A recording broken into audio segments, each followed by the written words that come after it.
લક્ષ્ય મોટિવેશન ગુજરાતી માં તમારું સ્વાગત છે। તો આવો જાણીએ શું છે સમુદ્ર મંથનમાંથી મળેલા 14 રત્નોનું મહત્વ અને તેની કથા વિશે। સમુદ્ર મંથનનો ઉલ્લેખ આપણને મહાભારત, ભાગવત પુરાણ, વિષ્ણુ પુરાણમાં જોવા મળે છે, જેને દેવતા અને દાનવોએ મળીને કર્યું હતું। જો હિન્દુ ધર્મની વાત કરીએ તો એમાં એવી ઘણી કથાઓ આપણે જોઈ શકીએ છીએ જેમાં દેવતા અને દાનવો વચ્ચે યુદ્ધ થયું હોય, પરંતુ જો વાત સમુદ્ર મંથનની આવે તો તે ખૂબ જ પ્રચલિત છે। આ કથામાં દેવતા અને દાનવો સાથે મળી સમુદ્ર મંથન કરે છે। એવું શું હતું કે દેવતા અને દાનવો એક થયા? સમુદ્ર મંથન કેમ કરવામાં આવ્યું આવો જાણીએ। સમુદ્ર મંથન કથા। જ્યારે ઋષિ દુર્વાસા પોતાના શિષ્યો સાથે ભગવાન શિવના દર્શન કરવા કૈલાસ પર્વત તરફ જઈ રહ્યા હતા।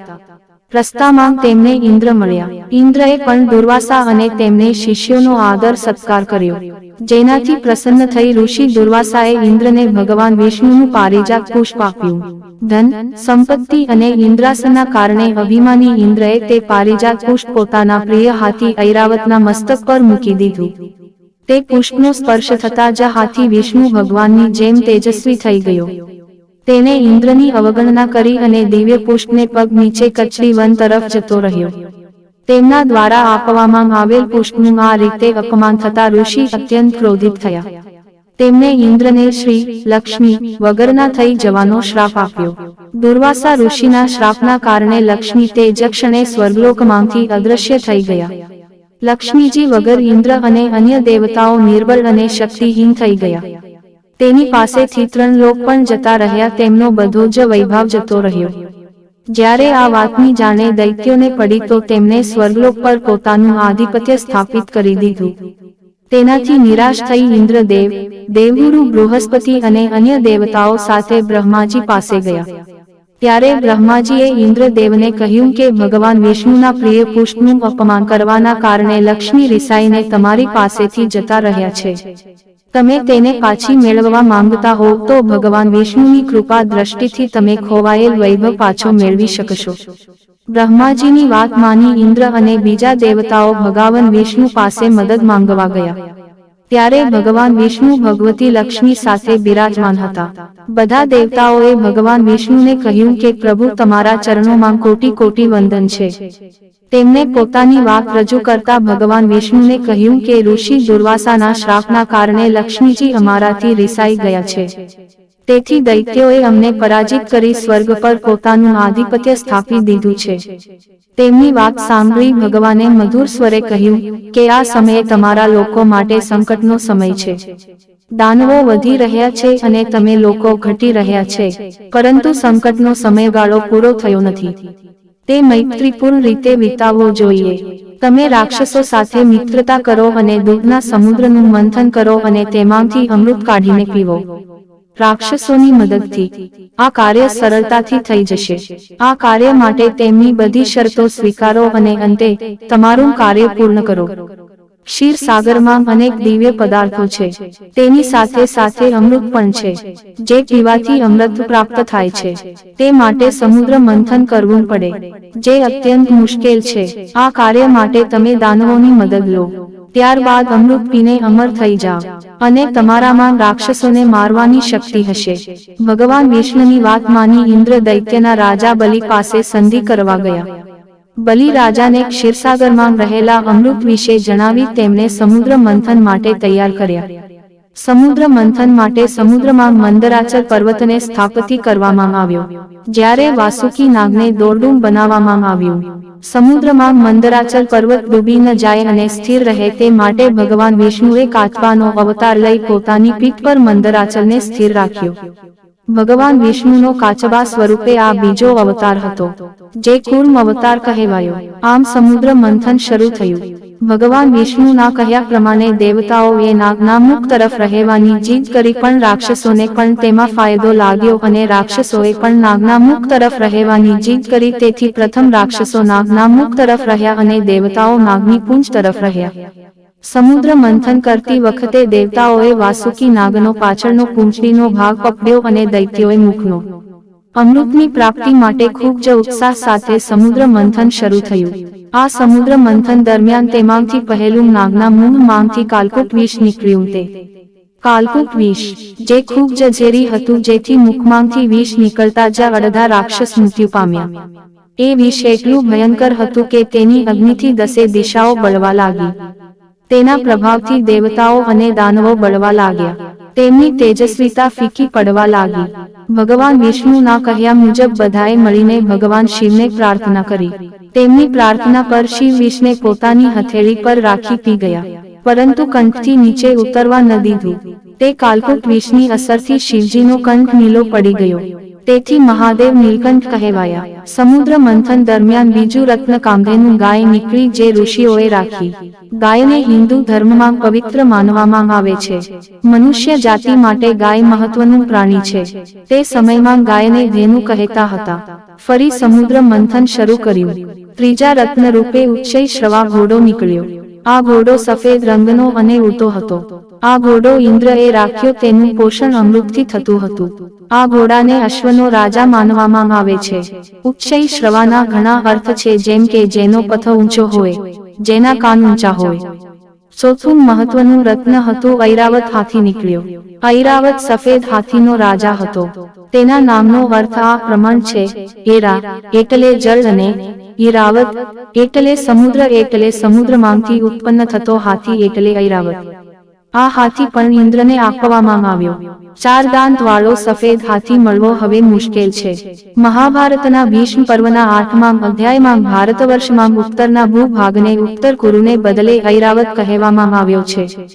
જૈન સાહિત્યમાં પણ આ નામનો ઉલ્લેખ જોવા મળે છે. ઉત્તરનો ભૂભાગ એટલે કે તિબેટ, મોંગોલિયા અને રશિયાના સાઇબેરિયા સુધીનો વિસ્તાર. શક્યતા છે કે આ ભાગમાં જ આ હાથી જોવા મળતા હશે. મંથન દરમિયાન 5મું રત્ન કૌસ્તુભ મણિ નીકળ્યું. આ મણિને ભગવાન વિષ્ણુ ધારણ કરે છે. મહાભારતમાં ઉલ્લેખ જોવા મળે છે કે કાલિય નાગને શ્રીકૃષ્ણે ગરુડના ત્રાસથી મુક્ત કર્યો, ત્યારે કાલિય નાગે કૌસ્તુભ મણિ પોતાના મસ્તકથી ઉતારી શ્રીકૃષ્ણને આપ્યો હતો. આ એક ચમત્કારી મણિ છે. એક માન્યતા એ પણ છે કે આજે આ મણિ સમુદ્રની કોઈ ખૂબ જ ઊંડાઈવાળી જગ્યાએ પણ દબાયેલો પડ્યો હોઈ શકે છે, કે પછી ધરતીની કોઈ ગુફામાં પણ હોઈ શકે છે. સમુદ્ર મંથન વખતે જે છઠ્ઠું રત્ન બહાર આવ્યું તે હતું કલ્પવૃક્ષ. તેને સ્વર્ગના વૃક્ષ તરીકે પણ ઓળખવામાં આવે છે. કહેવાય છે કે આ વૃક્ષ બધી જ ઈચ્છાઓ પૂર્ણ કરે છે, તેથી તેને કલ્પવૃક્ષ કહે છે. સમુદ્ર મંથન દરમિયાન રંભા નામની અપ્સરા પણ આ રત્નોમાં 7મા ક્રમે નીકળી. પુરાણોમાં રંભા નામની અપ્સરાનો ઉલ્લેખ ખૂબ જ પ્રસિદ્ધ અપ્સરા તરીકે જોવા મળે છે. તે કુબેરના પુત્ર નલકુબેર સાથે પત્ની તરીકે રહેતી હતી. તે ઉપરાંત ઋષિ કશ્યપ અને પ્રાધાની પુત્રીનું નામ પણ રંભા હતું. મહાભારતમાં તેને તુરમ નામના ગાંધર્વની પત્ની કહેવામાં આવી છે. સમુદ્ર મંથન દરમિયાન ઇન્દ્રએ દેવતાઓ પાસેથી રંભાને પોતાની રાજસભા માટે માંગી હોવાનો ઉલ્લેખ જોવા મળે છે. વિશ્વામિત્રનું તપ ભંગ કરાવવા માટે ઇન્દ્રએ રંભાને મોકલી હતી. અપ્સરાને ગાંધર્વલોકની રહેવાસી માનવામાં આવે છે. ફરી સમુદ્ર મંથન શરૂ કર્યું. સમુદ્ર મંથનમાંથી 8મા રત્નના સ્વરૂપે લક્ષ્મીનો ઉદ્ભવ થયો. લક્ષ્મી અથવા શ્રી એટલે કે સમૃદ્ધિની ઉત્પત્તિ. કેટલાક લોકો તેને સોના સાથે સાંકળે છે. કહેવાય છે કે જે ઘરમાં સ્ત્રીઓનું સન્માન થાય છે, ત્યાં સમૃદ્ધિ હંમેશા રહે છે. ભગવાન વિષ્ણુના વિવાહ પણ લક્ષ્મી સાથે થયેલ છે. 9મું રત્ન સમુદ્ર મંથન દરમિયાન જે મદિરાનો ઉદ્ભવ થયો તેનું નામ વારુણી રાખવામાં આવ્યું. વરુણનો અર્થ જળ થાય છે. જળમાંથી ઉદ્ભવી હોવાના કારણે તેને વારુણી કહેવામાં આવી. વરુણ નામના દેવતા અસુર તરફ હતા. અસુરોએ વારુણી લીધી. વરુણની પત્નીને પણ વારુણી કહે છે. કદંબના ફળોથી બનાવવામાં આવતી મદિરાને પણ વારુણી કહે છે. ફરી સમુદ્ર મંથન શરૂ કર્યું. સમુદ્ર મંથનમાંથી ચંદ્ર પણ નીકળ્યો હતો. તે 10મું રત્ન હતું. બ્રાહ્મણો અને ક્ષત્રિયોમાં ઘણા ગોત્ર હોય છે. તેમાં ચંદ્રથી જોડાયેલ પણ કેટલાક ગોત્રના નામ છે, જેને ચંદ્રવંશી કહેવામાં આવે છે. પૌરાણિક સંદર્ભો અનુસાર ચંદ્ર તપસ્વી અત્રિ અને અનુસૂયાના પુત્ર છે, જેનું નામ સોમ હતું. દક્ષ પ્રજાપતિની 27 પુત્રીઓ હતી, જેમના નામ પરથી 27 નક્ષત્રો પણ છે. આ બધી પુત્રીઓના ચંદ્ર સાથે લગ્ન થયા હતા. સમુદ્ર મંથન દરમિયાન કલ્પવૃક્ષ ઉપરાંત 11મું રત્ન પારિજાત વૃક્ષની પણ ઉત્પત્તિ થઈ. પારિજાત કે હરિસિંગાર તે મુખ્ય વૃક્ષોમાંથી એક છે જેના ફૂલ ઈશ્વરની આરાધનામાં મહત્વપૂર્ણ સ્થાન ધરાવે છે. ધનની દેવી લક્ષ્મીને પારિજાતના પુષ્પ ખૂબ જ પ્રિય છે. કહેવાય છે કે પારિજાતના વૃક્ષને સ્પર્શવા માત્રથી થાક દૂર થઈ જાય છે. પારિજાત વૃક્ષમાં ઘણા ઔષધીય ગુણ રહેલા છે. હિન્દુ ધર્મમાં કલ્પવૃક્ષ પછી પારિજાતને મહત્વ આપવામાં આવ્યું છે. ત્યાર પછી વડ, પીપળો અને લીમડાનું મહત્વ છે. ફરી સમુદ્ર મંથન શરૂ કર્યું તો તેમાંથી પંચજન્ય શંખની ઉત્પત્તિ થઈ. શંખ તો આપણે ઘણા જોયા છે, પરંતુ પંચજન્ય શંખ મળવો મુશ્કેલ છે. સમુદ્ર મંથન દરમિયાન આ પંચજન્ય શંખનો ઉદ્ભવ થયો. શંખને વિજય, સમૃદ્ધિ, સુખ, શાંતિ, યશ, કીર્તિ અને લક્ષ્મીનું પ્રતીક માનવામાં આવે છે. સૌથી મહત્વપૂર્ણ કે શંખ નાગનું પ્રતીક છે. શંખ ધ્વનિ શુભ માનવામાં આવે છે, જે ભગવાન વિષ્ણુએ રાખ્યો. દેવતા તેમજ દાનવો દ્વારા સમુદ્ર મંથન માટેનો પ્રયત્ન શાંત થઈ જતા સમુદ્રમાં જાતે જ મંથન થઈ રહ્યું હતું, જેના કારણે ભગવાન ધન્વંતરી હાથમાં અમૃત સુવર્ણ કળશ સાથે પ્રગટ થયા. વિદ્વાનોનું માનીએ તો આ દરમિયાન અનેક પ્રકારની ઔષધિઓ ઉત્પન્ન થઈ. તેમને આયુર્વેદના જનક પણ કહેવામાં આવે છે. તે દેવતાઓના ચિકિત્સક હતા. અને પછી સમુદ્ર મંથન જેના માટે કરવામાં આવ્યું હતું તે અમૃતા પ્રક્રિયામાં 14 માંગ રત્ન તરીકે બહાર આવ્યું. અમૃતત્વની સાથે સાથે તેનામાં બધા પ્રકારના રોગોનો નાશ કરવાની ક્ષમતા પણ હતી. અને તે પીને ભગવાન દેવતાઓ અમર થઈ ગયા અને રાક્ષસોનો નાશ કર્યો. આમ દેવતાઓ અને દાનવો દ્વારા જે સમુદ્ર મંથન કરવામાં આવ્યું તેમાં ઉપર જણાવેલ 14 રત્નો મળ્યા હોવાનો ઉલ્લેખ છે. તો આવા જ આર્ટિકલ્સ સાંભળવા અમારી ચેનલ લક્ષ્ય મોટિવેશન ગુજરાતી સબસ્ક્રાઇબ કરો અને અમારી સાથે જોડાયેલા રહો.